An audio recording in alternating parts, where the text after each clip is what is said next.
तो दोस्तों आज हो गई है 16 मई और जो बड़ी खबरें हैं, मुख्य समाचार हैं, एक एक करके चलेंगे। तमाम बेहद बड़ी अपडेट्स आप तक आके इसी वीडियो के माध्यम से पहुंचाएंगे।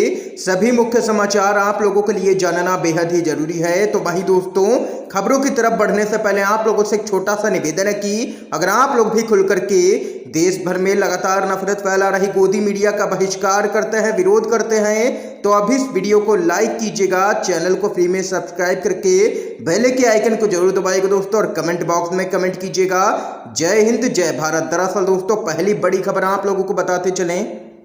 चुनावों में ईवीएम बैन और बैलेट पेपर के जरिए मतदान की जगी है उम्मीद। खबर आप लोगों को बताते चले, कांग्रेस नव संकल्प चिंतन शिविर में बैलेट पेपर से चुनाव कराने की मांग उठी है। इस दौरान ईवीएम पर पूर्ण तरीके से प्रतिबंध लगाने की बात भी सामने आई है। शिविर में कहा गया है कि 2024 के आम चुनावों में कांग्रेस के घोषणा पत्र में इलेक्ट्रॉनिक वोटिंग मशीन यानी कि ईवीएम पर पूर्ण प्रतिबंध लगाने के मुद्दे को शामिल किया जाएगा। कांग्रेस सूत्रों के मुताबिक महाराष्ट्र के पूर्व मुख्यमंत्री और राजनीतिक कमेटी पैनल के सदस्य पृथ्वीराज चौहान ने कहा है कि सभी नेता इस पर सहमत हैं कि मौजूदा भाजपा से ईवीएम बैन करने का आग्रह पूरी तरह से व्यर्थ है। इस पर एक सदस्य ने तर्क दिया कि इस मुद्दे को 2024 के लिए कांग्रेस के चुनावी घोषणा पत्र में शामिल किया जाएगा। ईवीएम पर प्रतिबंध लगाने और कागजी मतपत्रों पर लौटने का संकल्प लिया जाए। राजनीतिक कमेटी में शामिल सदस्यों ने कहा है कि जापान और अमेरिका ने ईवीएम के साथ प्रयोग किया था। इलेक्ट्रॉनिक मशीनों के कामकाज में कमियां स्वीकारने के बाद यह देश बैलेट पेपर पर लौट गए और हमारे देश में भी ईवीएम बैन होनी चाहिए। ये यहाँ पर कांग्रेस पार्टी के चिंतन शिविर में यह मांग यहाँ पर उठाई गई है और कहा गया है कि 2024 के लोकसभा चुनाव में यहाँ पर चुनावी घोषणा पत्र में यह कहा जाएगा कि अगर कांग्रेस पार्टी सत्ता में आती है तो ईवीएम बैन की जाएगी देश भर में, और जो भी चुनाव होंगे वो बैलेट पेपर के जरिए कराए जाएंगे। इस पर यहाँ पर सभी नेता सहमत हुए हैं। इस बीच एक और बड़ी खबर बताते चलें।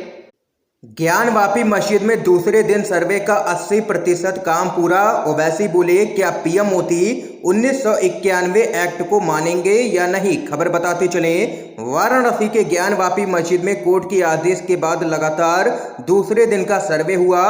दूसरे दिन मस्जिद के गुंबदों और दीवारों का सर्वे हुआ है।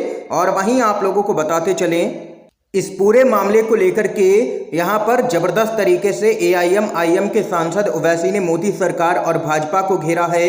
ओवैसी ने पहले दिन के सर्वे के बाद सरकार पर निशाना साधते हुए कहा था कि एक मस्जिद को छीन लिया गया है, लेकिन वे दूसरी मस्जिद को नहीं खोने देंगे। और अब यहाँ पर ओवैसी ने दूसरे दिन के सर्वे के बाद ओवैसी ने तीखी प्रतिक्रिया दी है। ओवैसी ने कहा है कि कोर्ट का फैसला गलत है और इसको मैं गलत कहूंगा, क्योंकि कोर्ट का यह फैसला 1991 के पार्लियामेंट एक्ट के खिलाफ है। उन्होंने कहा है कि मैं बार बार कहता हूं कि सर्वे और वीडियोग्राफी के खिलाफ मस्जिद कमेटी और पर्सनल लॉ बोर्ड को सुप्रीम कोर्ट जाना चाहिए।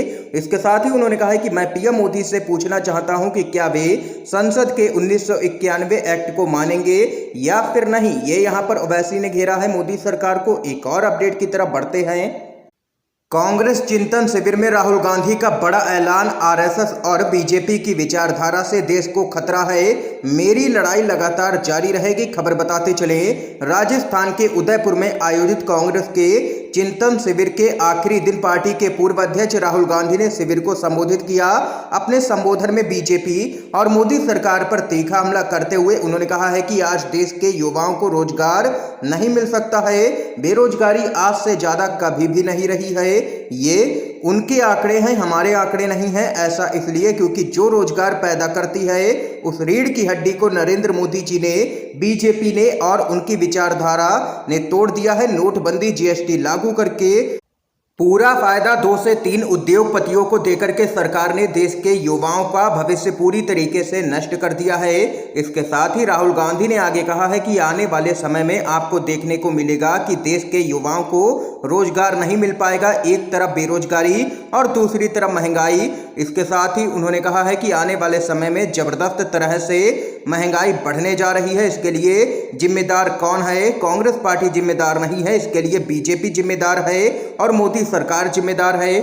राहुल गांधी ने आगे कहा है कि आरएसएस और बीजेपी की विचारधारा है वह देश के लिए एक बड़ा खतरा है। मेरी लड़ाई उस विचारधारा से है। ये लोग नफरत फैलाते हैं, हिंसा फैलाते हैं। इन लोगों से सतर्क रहना चाहिए देश को। ये यहाँ पर राहुल गांधी ने किया है बड़ा हमला। केंद्र की मोदी सरकार और आरएसएस को ले लिया है निशाने पर। क्या आप लोग राहुल गांधी की इन तमाम बातों का समर्थन करते हैं या फिर नहीं? अपनी राय हाँ या ना में जरूर बताइएगा कमेंट बॉक्स में। अगली अपडेट की तरफ बढ़ते हैं। भारतीय किसान यूनियन में टूट के लिए सरकार जिम्मेदार है, राकेश टिकैत बोले। राजेश चौहान को नोटिस ने डरा दिया है। आप लोगों को खबर बताते चलें, भारतीय किसान यूनियन में दो फाड़ हो गया है। राकेश टिकैत वाले गुट से बीकेयू के कई नेता अलग हो गए हैं। भारतीय किसान यूनियन के बैनर तले नया संगठन काम करेगा, इस पर राकेश टिकैत का बयान भी सामने आ चुका है। राकेश टिकैत का कहना है कि सब सरकार के इशारे पर हुआ है, इसके पीछे मोदी सरकार है। सरकार ने नोटिस से डरा दिया है। दरअसल दोस्तों आप लोगों को बताते चलें, भारतीय किसान यूनियन से कटा है टिकैत भाइयों का पत्ता। राकेश टिकैत को किया गया है बीकेयू से बर्खास्त, तो वहीं नरेश टिकैत की अध्यक्ष पद से हुई है छुट्टी, जिसको लेकर के हड़कंप मचा है। और राकेश टिकैत ने मोदी सरकार पर बोला है जोरदार हमला और इस सब कुछ के लिए ठहराया है सीधे तौर पर जिम्मेदार। इस बीच एक और बड़ी खबर आप लोगों को बताते चले दोस्तों, ज्ञानवापी सर्वे के बीच रवीश कुमार का बड़ा बयान। बोले जमीन के नीचे कुछ है, इसका मतलब है कि दिमाग के भीतर कुछ नहीं है। खबर बताते चलें, हर भारतीय को शक हो गया है कि जमीन के नीचे कुछ है। शक की इस बीमारी को होने से कोई भी नहीं रोक सकता है। इसके लिए कोई टीका नहीं है, मास्क भी नहीं है। जिन लोगों को शक नहीं हुआ है उन्हें गोदी मीडिया देख करके यकीन हो गया है कि जमीन के नीचे कुछ तो है। जिनके पास कुछ काम नहीं है उन्हें भी जमीन के नीचे कुछ खोजने का काम मिल गया है। उनका सीधा हमला भाजपा के अंधभक्तों पर है। इतना ही नहीं, रवीश कुमार ने आगे कहा है कि ऐतिहासिक इमारतों को खोद कर देखने वाले, उनकी ईंटें खिसका करके देखने वाले काफी सभ्य हैं। गनीमत है कि ये लोग उस इमारत को ढहाने के लिए जमा नहीं हुए हैं, वरना तो इनका सारा अनुभव ढहाने का ही है, खोदने का अनुभव तो है ही नहीं इन लोगों का। रवीश कुमार ने आगे कहा है कि एक मुद्दे को लेकर के 25 साल काट देने वाले लोग अब 5 मिनट में उस तरह के 50 मुद्दे पैदा कर डालते हैं और गोदी मीडिया के जरिए घर घर पहुंचा देते हैं। इसके साथ ही रवीश कुमार ने अंधभक्तों पर हमला करते हुए कहा है कि जमीन के नीचे कुछ है, इसका मतलब है कि दिमाग के भीतर कुछ नहीं है। ये यहाँ पर रवीश कुमार की तरफ से बड़ा बयान दोस्तों सामने निकल के आया है ज्ञानवापी सर्वे के बीच। एक और बड़ी खबर बताते चले आप लोगों को, राहुल गांधी ही होंगे पार्टी के अगले अध्यक्ष। उदयपुर चिंतन शिविर में लगी है अंदरूनी मुहर। खबर आप लोगों को दोस्तों बताते चलें, उदयपुर में हुए कांग्रेस के 3 दिवसीय चिंतन शिविर में पार्टी से लेकर के देश के तमाम मुद्दों पर जमकर के चर्चा हुई है। कई मसौदे पास किए गए, लेकिन इन सबसे इतर एक सबसे बड़ा मुद्दा जो पूरे चिंतन शिविर में छाया रहा वह यही था कि पार्टी का आखिर अगला राष्ट्रीय अध्यक्ष कौन होगा। पार्टी के तमाम बड़े नेताओं ने अपने अलग अलग फोरम पर इस बात का जिक्र भी किया है, लेकिन चिंतन शिविर की अवधारणा से हटकर के इस मुद्दे की आधिकारिक तौर पर ना तो कोई चर्चा हुई और ना ही इस पर कोई फैसला लिया गया। लेकिन पार्टी के सूत्रों से मिली जानकारी के मुताबिक तय यही हुआ है कि राहुल गांधी ही पार्टी के पूर्णकालिक अध्यक्ष के तौर पर अपनी जिम्मेदारी निभाएंगे और वह जल्द ही एक बार फिर से कमान संभालते हुए नजर आ सकते हैं कांग्रेस पार्टी के। इस बीच एक और बड़ी खबर बताते चले आप लोगों को, 2 अक्टूबर से शुरू होगी भारत जोड़ो यात्रा। चिंतन शिविर के समापन सत्र में सोनिया गांधी ने दिया है एक विशेष नारा। खबर आप लोगों को बताते चलें, कांग्रेस की अंतरिम अध्यक्ष सोनिया गांधी ने उदयपुर में चिंतन शिविर के समापन सत्र को संबोधित किया। इस दौरान उन्होंने भारत जोड़ो यात्रा की बात कही है। उन्होंने कहा है कि हम महात्मा गांधी की जयंती के अवसर पर कन्याकुमारी से लेकर के कश्मीर तक भारत जोड़ो यात्रा की शुरुआत करेंगे। सभी युवा और सभी नेता इस यात्रा में शामिल होंगे। कांग्रेस अध्यक्ष सोनिया गांधी ने आगे कहा है कि जन जागरण अभियान 15 जून से शुरू किया जाएगा। इसके साथ ही सोनिया गांधी ने युवा, वरिष्ठ समेत तमाम पार्टी नेताओं का आभार जताया है। इस दौरान उन्होंने एक विशेष नारा भी दिया है। पार्टी अध्यक्ष ने कहा है कि हम इस परिस्थिति से उभरेंगे, यही हमारा दृढ़ निश्चय है और यही हमारा नव संकल्प है। ये यहाँ पर अब सोनिया गांधी ने सीधी चुनौती दे दी है केंद्र की मोदी सरकार को। इस बीच एक और बड़ी खबर बताते चलें, बीजेपी के सांसद ब्रजभूषण की राज ठाकरे को खुली चुनौती, बोले अयोध्या तो छोड़िए यूपी की जमीन पर भी आपको कदम नहीं रखने दूंगा। खबर आप लोगों को दोस्तों बताते चले, अयोध्या पहुंचे भाजपा के कैसरगंज सांसद ब्रजभूषण शरण सिंह ने मनसे प्रमुख राज ठाकरे को खुली चुनौती दे दी है। उन्होंने कहा है कि राज ठाकरे को उत्तर प्रदेश की जमीन पर कदम नहीं रखने दूंगा। पहले उत्तर भारतीयों से राज ठाकरे माफी मांगे, फिर अयोध्या आए।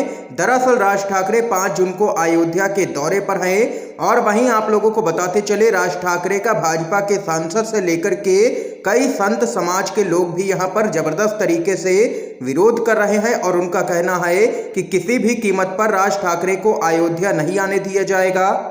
ये यहाँ पर दोस्तों इस समय की आज की सभी बड़ी खबरें थी, मुख्य समाचार थे जो हमने आप लोगों तक पहुंचाए हैं UNVDB के माध्यम से। अगर आप लोगों को ये वीडियो पसंद आया हो तो इस वीडियो को लाइक कीजिएगा, ज़्यादा से ज़्यादा इस वीडियो को शेयर कीजिएगा ताकि आप सभी के दोस्त भी मुख्य समाचारों को जान सकें। वीडियो देखने के लिए आप सभी दोस्तों का बहुत बहुत धन्यवाद।